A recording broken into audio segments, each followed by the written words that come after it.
Gulat ako kasi may biglang bumagsak sa bubong namin. Yung baby ko po sa tiyan, iba yung ikot niya. Kinalibutan din ako. Nakakatakot talaga yung video.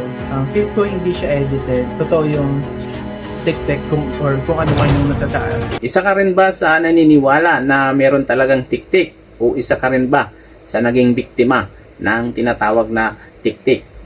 Sa totoo lang no, matagal na itong kwentong bayan at nangyayari ito sa mga probinsya.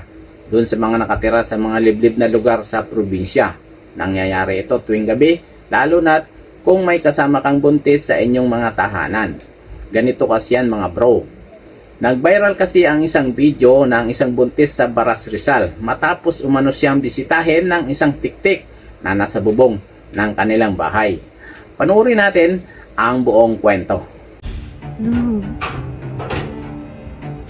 Alas 12 ng hating gabi sa barangay San Miguel, Baras Rizal nang marinig ni Jade ang tila tao na naglalakad sa kanilang bubong. Nakailang sit-sit at taboy daw siya pero tuloy daw ang mga yabag. Hindi ako makatulog kasi 12 na. Tapos kasi malikot yung baby ko. And then, gulat ako kasi may biglang bumagsak sa bubong namin.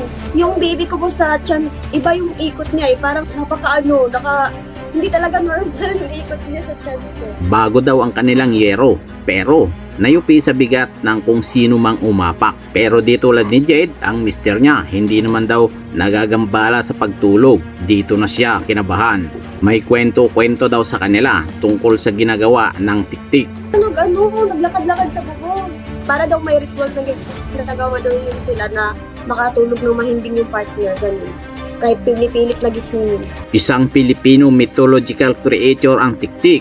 Madalas itong nasa bubong ng bahay at umaatake sa gabi. At ang paborito nitong pagkain, ang sanggol na nasa sinapupunan pa ng mga buntis.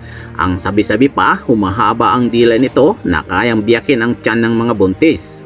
At nang ipasuri sa isang video editor ang video ni Jade at ito ang kanyang tingin.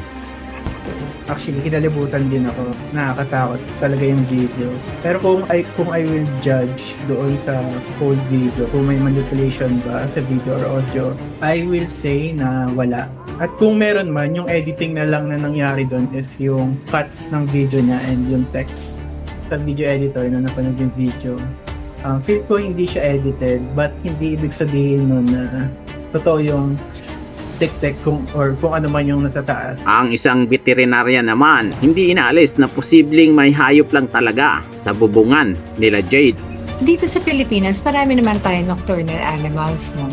Marami ring bats sa Rizal. So, yung mga fruit bats, marami rin doon. So, it can mimic that kind of sound they hunt at night. So, pwedeng yung area nila is maraming pwedeng mapagkuhaan ng food.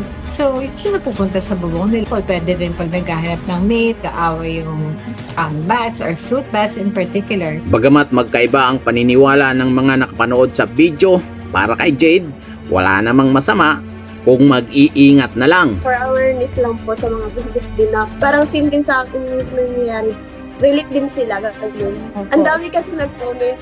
Sa huli, payo ng mga eksperto, kung may nararamdamang panganib, mainam na humingi ng tulong sa mga otoridad.